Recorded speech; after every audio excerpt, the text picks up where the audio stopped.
साहेब आगे बढ़ो, अन्ना साहेब आगे बढ़ो। जय भवानी।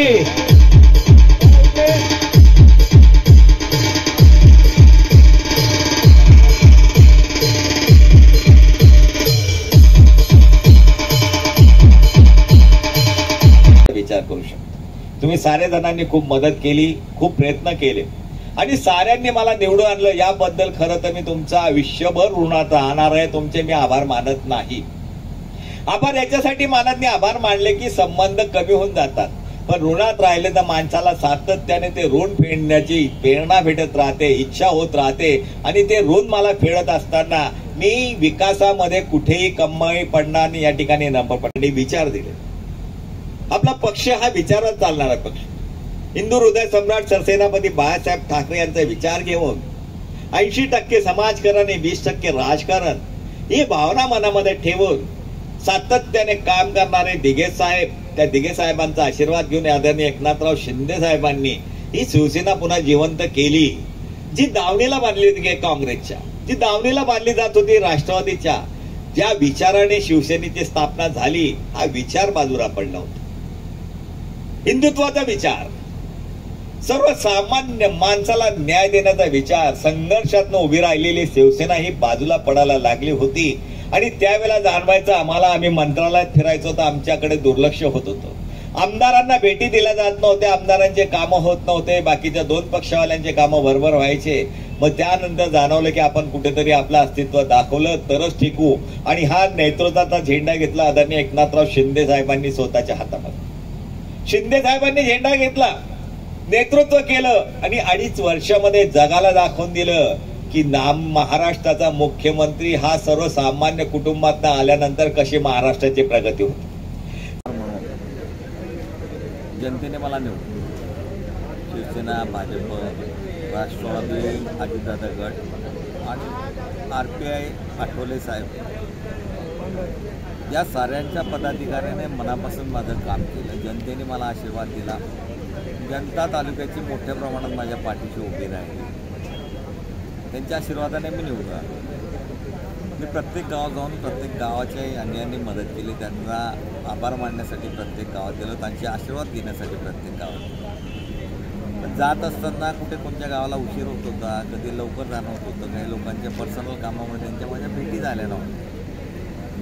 तालुक्यातली काही गावं राहून गेली, मध्ये अधिवेशन लागलं, लग्नतिथी, इतर कार्यक्रम याच्यामुळे ती काही गावं राहिली। त्या गावकऱ्यांची अपेक्षा होती की अण्णांनी आमच्याकडे आलं पाहिजे, मला जाण्याचं आहे त्या गावाचं। पण या 3 तारखेपासून पुन्हा मार्चचं अधिवेशन सुरू होतं, मुळात 2.5-3 महिने होऊन गेले, इलेक्शनचा निकाल लागला आणि पुन्हा उशीर होईल यासाठी सर्वांना एकत्र बोलावं, त्यांचे सर्वांचे व्यक्तिगत आभार मानावे म्हणून आज या ठिकाणी सर्वांची बैठक आपण आयोजित केली। शिवसेनेचे पदाधिकारी, भाजपचे पदाधिकारी, राष्ट्रवादी अजितदादा गटाचे पदाधिकारी, RPIचे पदाधिकारी आणि ज्यांनी ज्यांनी मदत केली त्या सर्वांना आपण विनंती केली होती की बुवा ज्यांचं राहिल्या असेल आभार मानायचे, त्यांच्यासाठी आपण हा आभाराचा कार्यक्रम आयोजित केला। मार्केट कमिटीमध्ये तो आभाराचा कार्यक्रम घेतला आणि पुन्हा लोकांचे आशीर्वाद घेतले, त्यांचे आभार मानले, त्यांच्या ऋणात लावले।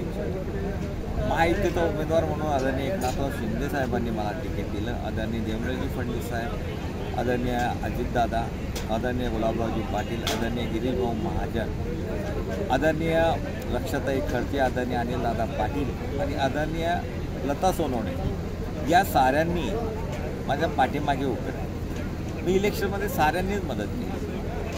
मग मदत करत असताना खासदार माजी गोविंदाजी आले, फिल्म स्टार, त्यांनी मदत केली। त्याचप्रमाणे गुजरातचे आमदार तेही आले होते, त्यांनी मदत केली।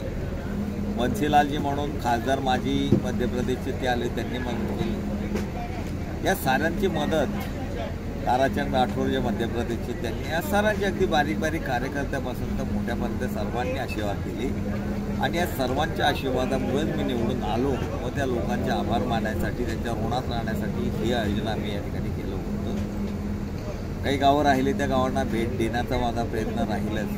कामं असतील त्या कामाच्या भूमिपूजनाच्या निमित्ताने किंवा व्यक्तिगत त्या गावाला जाऊन त्यांचे मी आभार मानणार आहे। दुसरा कार्यक्रम मार्केट कमिटीमध्ये आम्ही हा कार्यक्रम घेतला म्हणून मार्केटचे सभापती नरेंद्र पाटील आणि सारं संचालक मंडळ यांनी इथे हमाल भवन जे होतं हे मध्यंतरीच्या कालखंडामध्ये हमालांच्या ऐवजी दुसऱ्याच एका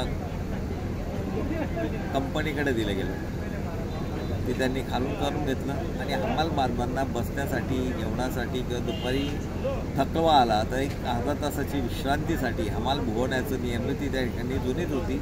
पण 14 वर्ष हमाल भुवन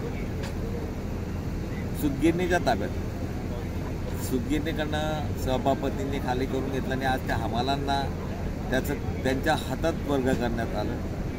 ज्या माध्यमातून दुपारच्या वेळेला उन्हाच्या वेळ असेल किंवा अतिशय श्रम झाल्यानंतर अर्धा तास तिथे शांततेने ते हमाल बांधव बसू शकतील किंवा दुपारचं जेवणाचं आहे वाम खुशी घ्यायची किंवा अचानक कुठे बरं वाटत नसेल तर त्या ठिकाणी ती व्यवस्था आपण करण्याची सभापतींना सांगितलं होतं आणि नरेंद्र पाटील आणि त्यांच्या साऱ्या संचालक मंडळाने ती व्यवस्था करून दिली आणि हमाल भुवन आज हमालांकडे त्यांच्या सर्व हमाल बांधवांकडे वर्ग करण्यात आलं. त्याचा आनंद आहे.